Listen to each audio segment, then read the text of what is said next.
আসসালামু আলাইকুম। এটিএন বাংলা সংবাদে সবাইকে স্বাগত জানাচ্ছি রোকসানা মিম। শুরুতে বিআরবি কেবল সংবাদ শিরোনাম। যুবলীগ নেতা বাপ্পির নির্দেশে ইনকিলাব মঞ্চের মুখপাত্র শরীফ ওসমান হাদি খুন, জানালেন ডিবি প্রধান। শুটার ফয়সাল করিম সহ 17 জনের বিরুদ্ধে চার্জশিট। জাতীয় নির্বাচনের পর বাংলাদেশের উন্নয়ন অগ্রগতিতে ইউরোপীয় ইউনিয়নের আরও বেশি অংশগ্রহণ ও সহযোগিতা চেয়েছেন তারেক রহমান। ঢাকা 17 আসনের দলের নেতাকর্মীদের সাথে মতবিনিময়। পাতানো নির্বাচনের চেষ্টা হলে আবারও মাঠে নামার হুঁশিয়ারি এনসিপির মুখপাত্র আসিফ মাহমুদের। নির্দিষ্ট একটি দলের প্রতি প্রশাসনের আনুগত্য গণতন্ত্রের জন্য অশনি সংকেত। পোস্টাল ব্যালটে নিবন্ধনের সময়সীমা শেষ।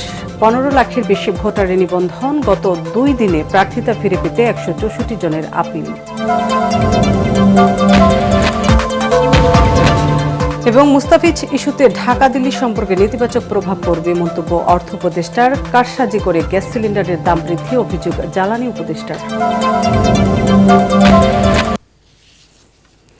শুনছিলেন বিআরবি কেবল সংবাদ শিরোনাম, এবার বিস্তারিত। রাজনৈতিক প্রতিহিংসার কারণে ইনকিলাব মঞ্চের মুখপাত্র শরীফ ওসমান হাদিকে হত্যা করা হয় বলে জানিয়েছে ঢাকা মহানগর গোয়েন্দা পুলিশ ডিবি। ডিএমপি মিডিয়া সেন্টারে সংবাদ সম্মেলনে ডিবির অতিরিক্ত কমিশনার শফিকুল ইসলাম জানান, যুবলীগ নেতা তাজুল ইসলাম বাপ্পির নির্দেশে ঘটানো হয় হত্যাকাণ্ড। চাঞ্চল্যকর এই খুনের অন্যতম অভিযুক্ত পলাতক শুটার ফয়সাল করিম মাসুদ সহ 17 জনের বিরুদ্ধে আদালতে চার্জশিট জমা দেওয়া হয়েছে বলে জানান ডিবির শীর্ষ এই কর্মকর্তা। ইমদাদুল্লাহ বাবুর রিপোর্ট। আমাদের রাজনীতি কেবল শুরু। ইনকিলাব মঞ্চের মুখপাত্র ও জুলাই যোদ্ধা শরীফ ওসমান হাদি হত্যাকাণ্ডের রহস্য উন্মোচন করেছে ঢাকা মহানগর গোয়েন্দা পুলিশ ডিবি। ডিএমপি মিডিয়া সেন্টারে এক ব্রিফিংয়ে ডিবির প্রধান শফিকুল ইসলাম দাবি করেন, আওয়ামী লীগ বিরোধী অবস্থান নেয়ায় হাদি দলটির সহযোগী সংগঠন যুবলীগের টার্গেটে পরিণত হন। কার্যক্রম নিষিদ্ধ আওয়ামী লীগ ও নিষিদ্ধ ঘোষিত ছাত্রলীগ সংগঠনের বিগত দিনের কার্যকলাপ সম্পর্কে তিনি সভা সমাবেশ, ইলেকট্রনিক ও সোশ্যাল মিডিয়ায় বিভিন্ন রকম সমালোচনামূলক জোরালো বক্তব্য প্রদান করেন।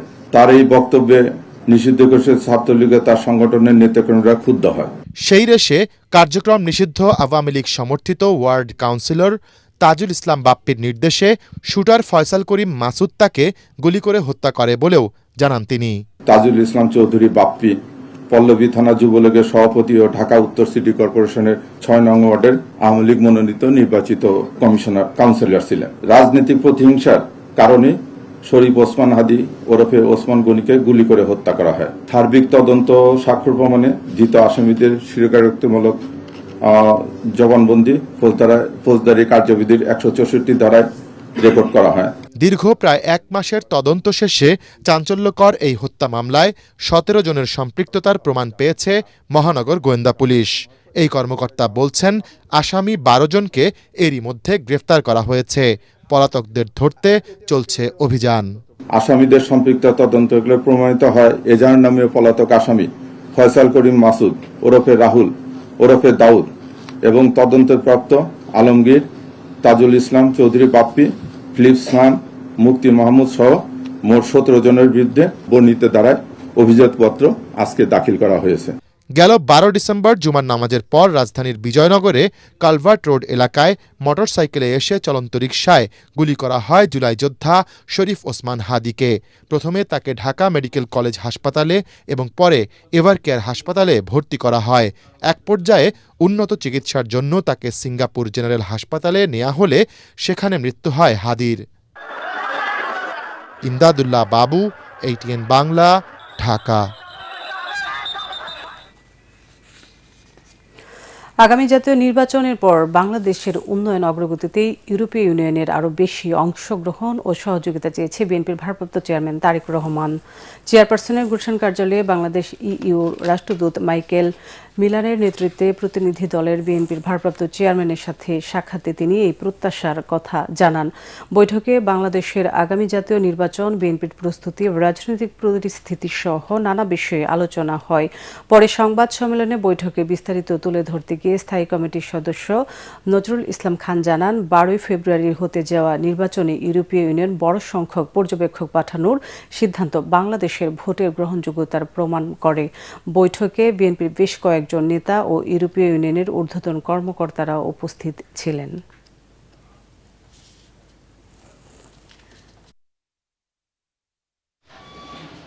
ইউরোপিয়ান ইউনিয়নের যে বাংলাদেশের উন্নয়নে যে অংশগ্রহণ এবং অবদান, উনি তার জন্য ধন্যবাদ জানিয়েছেন ইউরোপিয়ান ইউনিয়নের প্রতিনিধিদেরকে, এবং তিনি আশা করেছেন, তাদেরকে অনুরোধও করেছেন যে আগামী দিনে ইউরোপিয়ান ইউনিয়নের যেন আরও বেশি সহযোগিতা করে, বাংলাদেশের উন্নয়নে যেন আরও কার্যকর ভূমিকা পালন করে, যাতে বাংলাদেশের জনগণ উপকৃত হয়।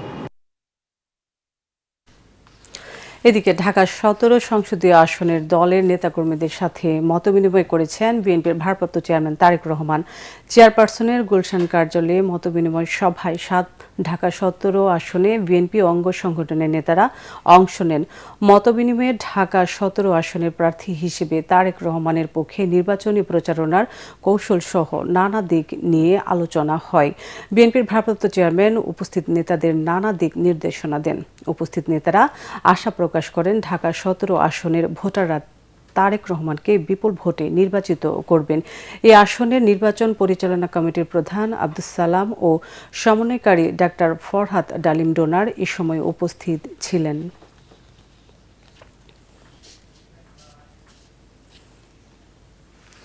পাতানো নির্বাচনের চেষ্টা হলে তা প্রতিহত করতে আবারও মাঠে নামার হুঁশিয়ারি দিয়েছেন জাতীয় নাগরিক পার্টির মুখপাত্র আসিফ মাহমুদ সজীব ভুঁইয়া।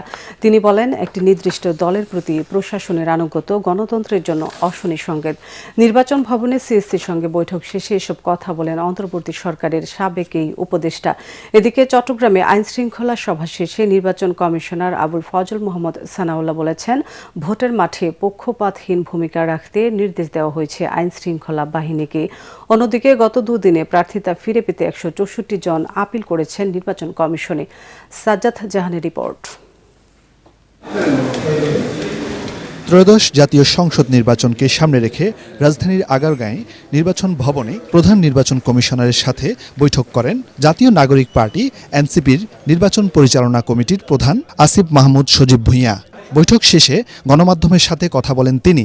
আপনারা তো কভার করেছেন, আমরা দেখলাম যে কমিশনের সমালোচনা করে এনসিপির এই নেতা বলেন, মনোনয়নপত্র যাচাই বাছাইয়ে নিরপেক্ষতা বজায় রাখা হয়নি, বরং বড় দলের পক্ষে সরাসরি কাজ করছেন রিটার্নিং কর্মকর্তারা।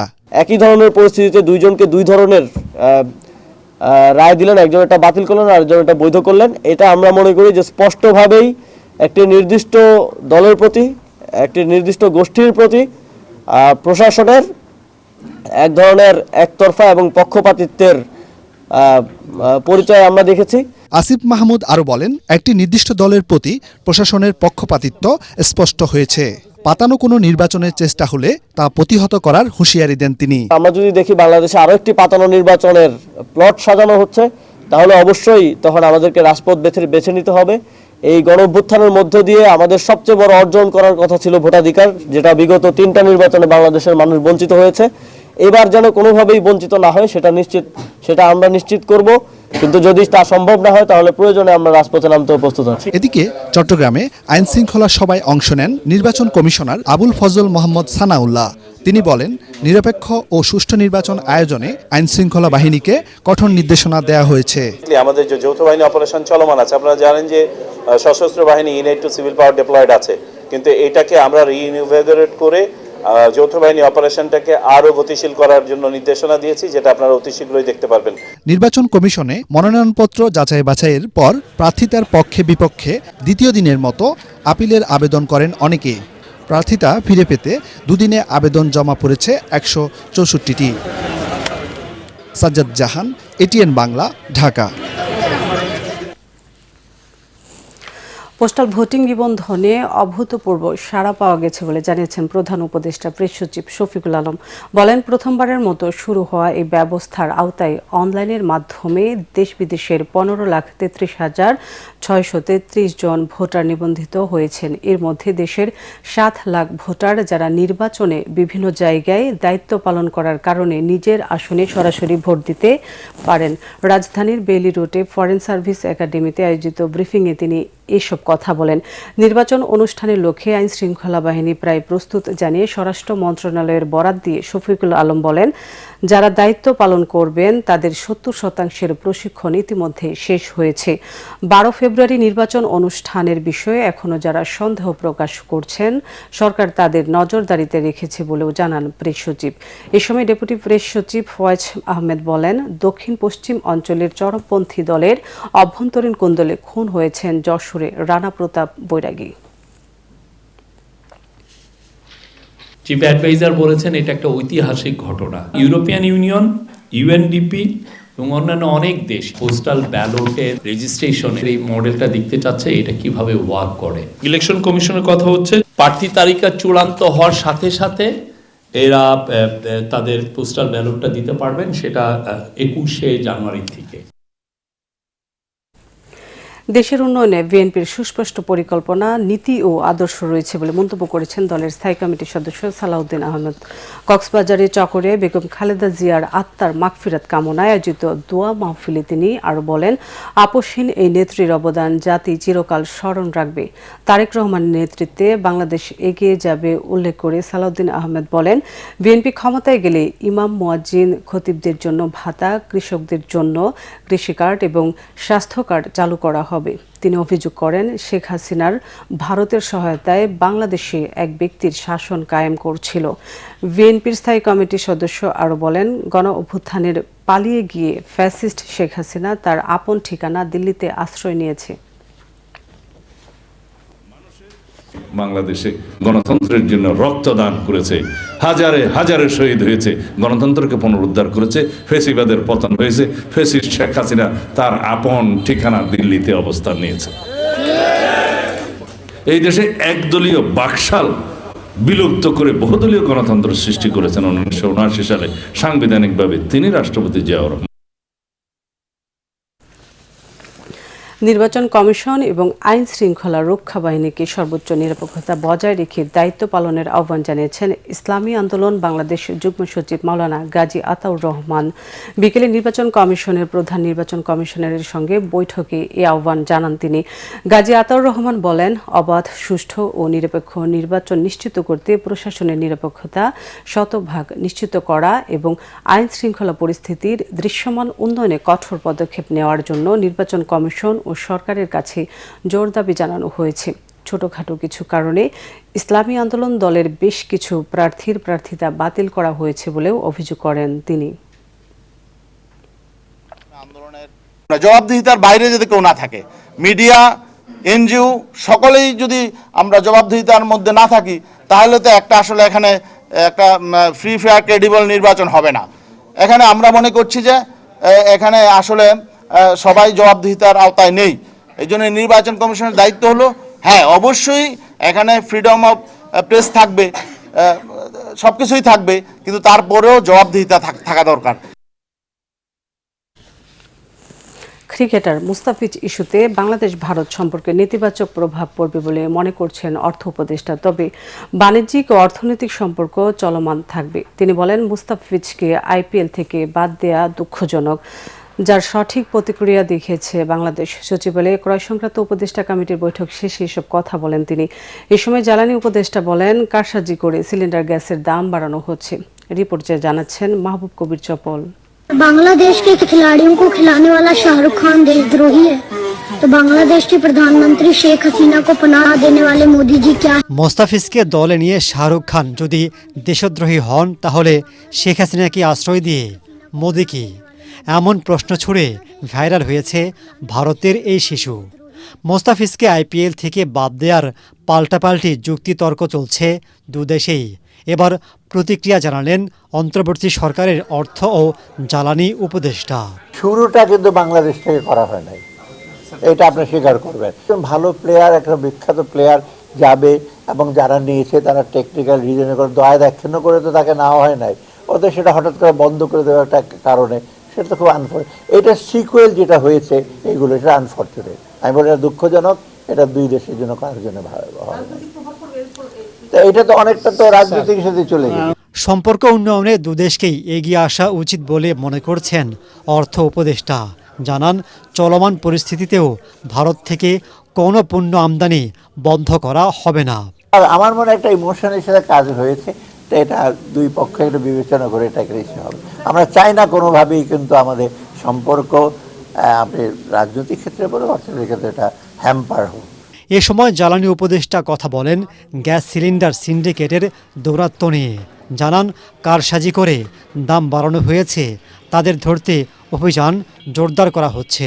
দাম যে অস্বাভাবিক যে হয়েছে, এটা একটা কারসাজির মাধ্যমে করা হয়েছে এবং সরকার এই জন্য ব্যবস্থা নিচ্ছে জেলা প্রশাসনের মাধ্যমে এবং পুলিশের মাধ্যমে।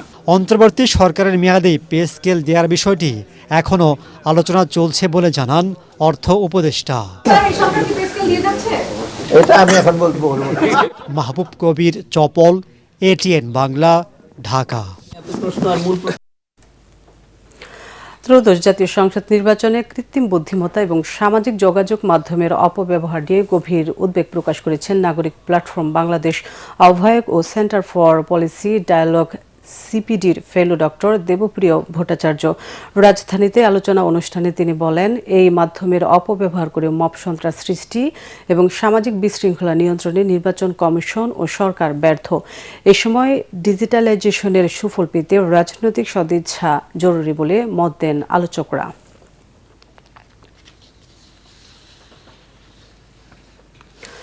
প্রধানমন্ত্রীর সাবেক বেসরকারি শিল্প ও বিনিয়োগ উপদেষ্টা সালমান এফ রহমান ও সাবেক আইনমন্ত্রী আনিসুল হকের বিরুদ্ধে জুলাই মানবতাবিরোধী অপরাধের মামলায় অভিযোগ গঠনের বিষয়ে আদেশ আগামী 12 জানুয়ারি।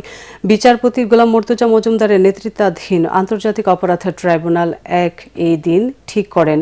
এদিন সকালে সালমান এফ রহমান ও আনিসুল হককে কারাগার থেকে কড়া পাহারায় ট্রাইব্যুনালে নিয়ে আসে পুলিশ।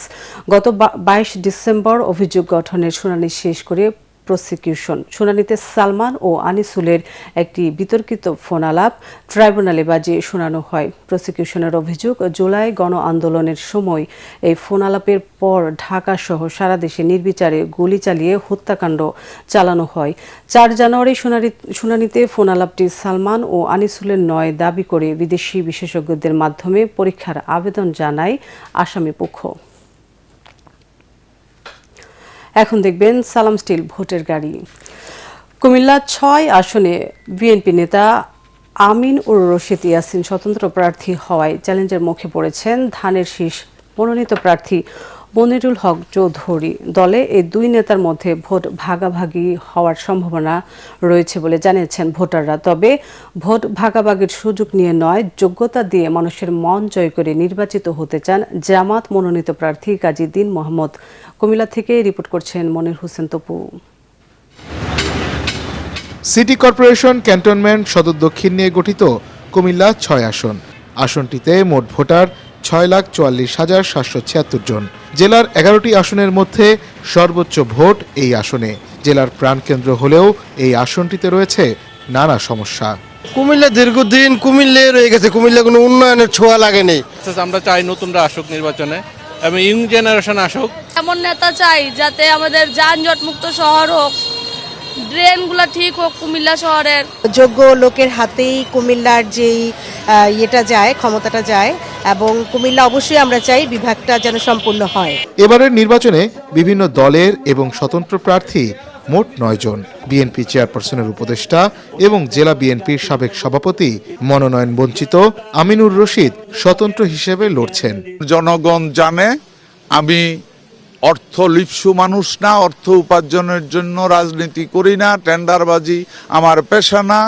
এবং যারা আমাকে ভোট দেওয়ার জন্য রেডি হচ্ছে তাদের একটাই কথা, আমরা আগামী দিনে জমি দখলকে না বলতে চাই, চাঁদাবাজকে না বলতে চাই, টেন্ডারবাজকে না বলতে চাই। আলহাজ মনিরুল হক চৌধুরী সাহেব, উনি একজন বর্ষিয়ান নেতা, উনি অনেক অভিজ্ঞতা আছে, অভিজ্ঞ পার্লামেন্টেরিয়ান, দীর্ঘদিন সংসদে ছিলেন, তো আমরা আশা করি যে ওনার মাধ্যমে এখানে কুমিল্লা, অবহেলিত কুমিল্লা একটা উন্নয়নের রোল মডেল হবে, সেটা আমি আশা করতে পারি আগামী নির্বাচনে। এসব সমীকরণে গুরুত্ব দিচ্ছেন না জামাত মনোনীত প্রার্থী কাজী দ্বীন মোহাম্মদ। 1 ভাগের সাথে 2 ভাগ হলে একটু তো বেশ কম হইতেই পারে।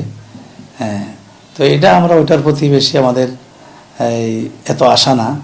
আমরা জনগণের ভোটারদের আমাদের প্রত্যাশা এবং এটি আমাদের আশা করতেছি সুতরাং বিজয় নিশ্চিত হবে ইনশাল্লাহ। জেলার সার্বিক উন্নয়নের জন্য কুমিল্লা বিভাগের উপর গুরুত্ব দেওয়ার আহ্বান জানিয়েছেন ভোটাররা। মনির হোসেন তপু, ATN বাংলা, কুমিল্লা। পুরান ঢাকাকে ঝুঁকি এবং চাঁদাবাজি মুক্ত করার অঙ্গীকার করে ভোটারদের সমর্থন চাইছেন ঢাকা 6 আসনের প্রার্থীরা। সাবেক মেয়র সাদেক হোসেন খোকার জনপ্রিয়তাকে পুঁজি করে এখানে ভোটের মাঠ সুসংহত করার কাজ করছেন তার ছেলে ইশরাক হোসেন। তবে পরিবর্তনের বার্তা নিয়ে বেশ জোরে সোরে নিজের অবস্থান জানান দিচ্ছেন জামাতের প্রার্থী ডক্টর আব্দুল মান্নান। সালাম স্টিল ভোটের গাড়ি নিয়ে এই নির্বাচনী এলাকার মানুষের সাথে কথা বলে রিপোর্ট করছেন সাজ্জাদ জাহান। গ্যাস সংকট, রাস্তা খোঁড়াখুড়ি আর ঝুঁকিপূর্ণ স্থাপনা এমন নানা সমস্যায় জর্জরিত পুরান ঢাকার গ্যান্ডারিয়া থেকে শাঁকারীবাজার। ঢাকা 6 আসন জুড়ে আছে নাগরিকদের দীর্ঘদিনের নানা ভোগান্তি। দিনের একটি নির্দিষ্ট সময় চুলায় গ্যাস আসায় খাবার দাবারে দুর্ভোগ পোহাতে হয় এই এলাকার বাসিন্দাদের। এই গ্যাসের সংকটটা দূর করতে হবে। মা বোন খেতে পারে না, বাড়ি ঘরে খেতে পারে না, মা বোন রান্না করতে পারে না। ইনশাল্লাহ যারাদের নির্বাচিত করব তারা যেন খুব সুন্দরভাবে কাজ করে। বছরের পুরো সময় ধরে চলতে থাকা রাস্তা খোঁড়াখুড়ি আর যানজটকে সঙ্গী করে চলে এখানকার মানুষের জীবনযাপন। কিছুদিন পর পরে ওয়াসা বিভিন্ন লাইনগুলো নিচ থেকে নেওয়া হয়, কাটা হয়, রাস্তার বিভিন্ন দুর্ভোগ আমরা পোহাতে থাকি। আমি চাঁদাবাজ মুক্ত সমাজ চাই বা প্রশাসনের নৈতিক চরিত্র ভালো চাই। আমরা চাই যে মাদক মুক্ত একটি সমাজ। সংসদ সদস্য যিনি হবেন তার কাছে আমাদের প্রত্যাশা থাকবে সমন্বয় করে যেন এই কাজগুলি করা হয়। 13শ জাতীয় সংসদ নির্বাচনে সূত্রাপুর, ওয়ারী, গ্যান্ডারিয়া ও কোতোয়ালি থানার কিছু অংশ নিয়ে গঠিত ঢাকা 6 আসন। এখানে বিএনপির প্রার্থী সাবেক মেয়র সাদেক হোসেন খোকার ছেলে ইশরাক হোসেন। অন্যদিকে দাঁড়িপাল্লা প্রতীকে লড়ছেন ডক্টর আব্দুল মান্নান। দুজনের ইস্তিহারে আছে পুরান ঢাকাকে ঝুঁকি ও চাঁদাবাজ মুক্ত করার অঙ্গীকার। আমার বাবা মরহুম সাদেক হোসেন খোকা, সেই আদর্শকে আমি মনে প্রাণে ধারণ করি। এটা আমার রাজনীতির মূল চালিকা শক্তি। সাধারণ মানুষের সাথে মিশে থাকতে হবে এবং তাহলে তাদের যে হাড়ির খবর অর্থাৎ তাদের যে ঘরের খবর, সেই খবরটি নিয়ে আমাদেরকে জনপ্রতিনিধি হিসেবে ভূমিকাটা রাখতে হবে। পিতা ভালো করলে তার পুত্রও যে তার ফল ভোগ করবে তা না, নিজের অ্যাক্টিভিটিস দিয়েই প্রমাণ করতে হবে যে I am the fittest man for the next. আমি মনে করি আমরা সবাইকে নিয়েই জুলাইয়ের স্পিরিটকে ধারণ করে নতুন বাংলাদেশের জন্য আমরা কাজ করছি। গণ অভ্যুত্থান পরবর্তী এই নির্বাচনে যোগ্য জনপ্রতিনিধি নির্বাচনের মাধ্যমে নিজেদের নাগরিক সমস্যাগুলো সমাধানের প্রত্যাশায় আছেন ঢাকা 6 সংসদীয় এলাকার 3 লাখ বাসিন্দা। সাজ্জাদ জাহান, ATN বাংলা, ঢাকা। এবারে সন্ধানী লাইফ ইন্স্যুরেন্স আন্তর্জাতিক সংবাদ।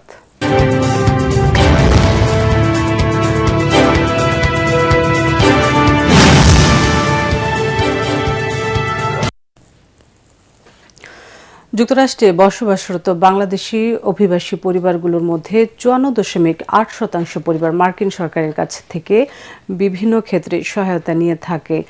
এমন তথ্য প্রকাশ করেছেন মার্কিন প্রেসিডেন্ট ডোনাল্ড ট্রাম্প নিজের সামাজিক যোগাযোগ মাধ্যম ট্রুথ সোশ্যালে দেয়া পোস্টে এ নিয়ে একটি তালিকা প্রকাশ করেন তিনি। এই তালিকায় 19তম অবস্থানে রয়েছে বাংলাদেশের নাম। প্রকাশিত তালিকায় 25% নিচে সরকারি সহায়তা গ্রহণকারী কোনো দেশের নাম নেই। 120টি দেশের একটি তালিকা প্রকাশ করেন ট্রাম্প। তালিকাটিতে দেখানো হয়েছে কোনো দেশের অভিবাসী পরিবারগুলো যুক্তরাষ্ট্র সরকারের কাছ থেকে বিভিন্ন ক্ষেত্রে কম শতাংশ সহায়তা নেই। তালিকায় বাংলাদেশ ছাড়াও পাকিস্তান, চীন, মিয়ানমার ও ভুটানের নাম রয়েছে, তবে এতে ভারতের নাম নেই।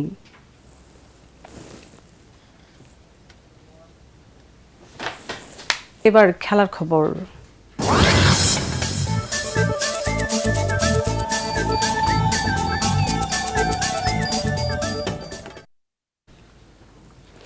টি-20 বিশ্বকাপ খেলতে না যাওয়া নিয়ে নিজেদের সিদ্ধান্তে এখনও অটল বাংলাদেশ ক্রিকেট বোর্ড বিসিবি। এদিকে বিশ্বকাপের সময় বাংলাদেশকে রাষ্ট্রীয় পর্যায়ে নিরাপত্তা দেওয়ার প্রস্তাব দেওয়া হতে পারে বলে জানা যায়, কিন্তু তাতেও বিসিবি রাজি হবে না বলে অনড় আছে।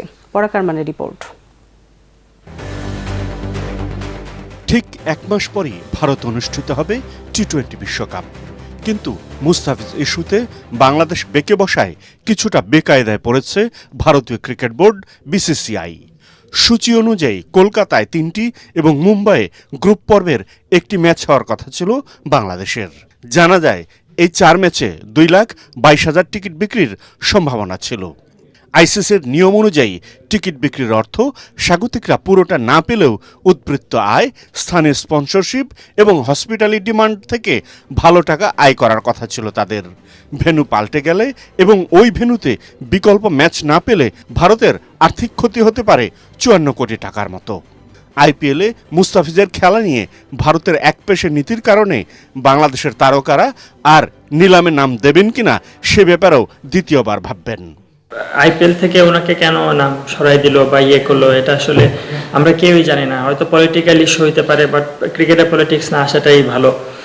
আর আমরা তো চাই, আমরা তো পলিটিক্যাল দিক দিয়ে চিন্তা করি না। এজ এ প্লেয়ার হিসাবে আইপিএল খেলার ইচ্ছা থাকে, ওই হিসাবে আমরা নাম দিই।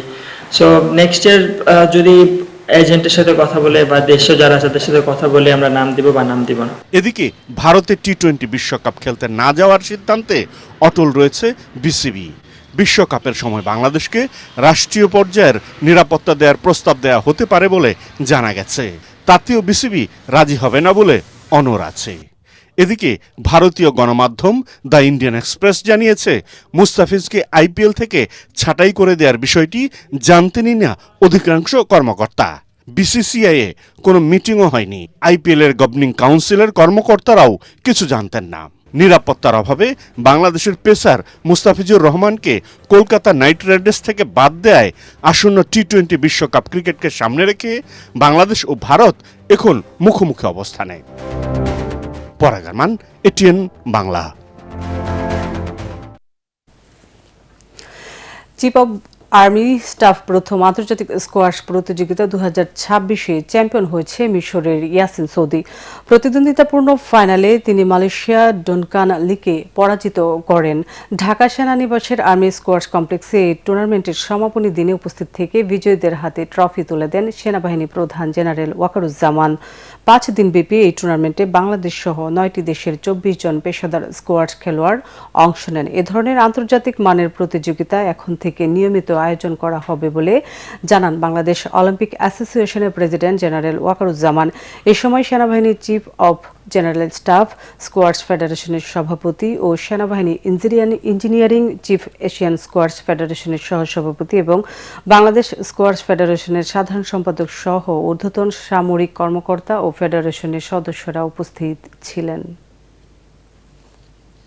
আর্মি স্টেডিয়ামের পাশে এরকম 2টা স্টেডিয়াম করছি, সেখানে সমস্ত ইনডোর গেমস গুলো সেখানে করা যাবে, প্র্যাকটিস করা যাবে। তখন ঢাকার মধ্যেই একটা জায়গায় সমস্ত ইনডোর গেমস গুলো করা সম্ভব হবে। অলিম্পিক ভিলেজের কনস্ট্রাকশনের কাজ আমরা হাতে নিয়েছি। সেখানে অলিম্পিক ভিলেজ হয়ে গেলে, বিকজ স্কোয়াশও 2028 সাল থেকে এটা একটা অলিম্পিক ইভেন্ট হবে এবং তখন আমরা বড় বড় অনুষ্ঠান লাইক এশিয়ান গেমস থেকে শুরু করে সেগুলো আমরা ইনশাআল্লাহ আমরা অর্গানাইজ করতে পারবো। শেষ করার আগে বিআরবি কেবল সংবাদ শিরোনামগুলো আরেকবার। যুবলীগ নেতা বাপ্পির নির্দেশে ইনকিলাব মঞ্চের মুখপাত্র শরীফ ওসমান হাদি খুন, জানালেন ডিবি প্রধান। শুটার ফয়সাল করিম সহ 17 জনের বিরুদ্ধে চার্জশিট। জাতীয় নির্বাচনের পর বাংলাদেশের উন্নয়ন অগ্রগতিতে ইউরোপীয় ইউনিয়নের আরও বেশি অংশগ্রহণ ও সহযোগিতা চেয়েছেন তারেক রহমান। ঢাকা 17 আসনের দলের নেতাকর্মীদের সাথে মতবিনিময়। পাতানো নির্বাচনের চেষ্টা হলে আবারও মাঠে নামার হুঁশিয়ারি এনসিপির মুখপাত্র আসিফ মাহমুদের। নির্দিষ্ট একটি দলের প্রতি প্রশাসনের আনুগত্য গণতন্ত্রের জন্য অশনি সংকেত। পোস্টাল ব্যালটে নিবন্ধনের সময়সীমা শেষ। 15 লাখের বেশি ভোটারের নিবন্ধন। গত 2 দিনে প্রার্থিতা ফিরে পেতে 164 জনের আপিল।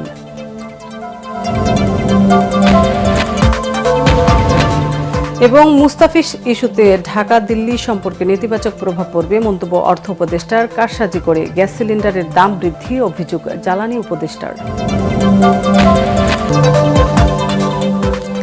পরবর্তী সংবাদ দেখার আমন্ত্রণ জানিয়ে এখনকার মতো শেষ করছি এটিএন বাংলার সংবাদ। ইউটিউবে দেখতে ব্রাউজ করুন youtube/ATN বাংলা নিউজ। এতক্ষণ সাথে থাকার জন্য ধন্যবাদ।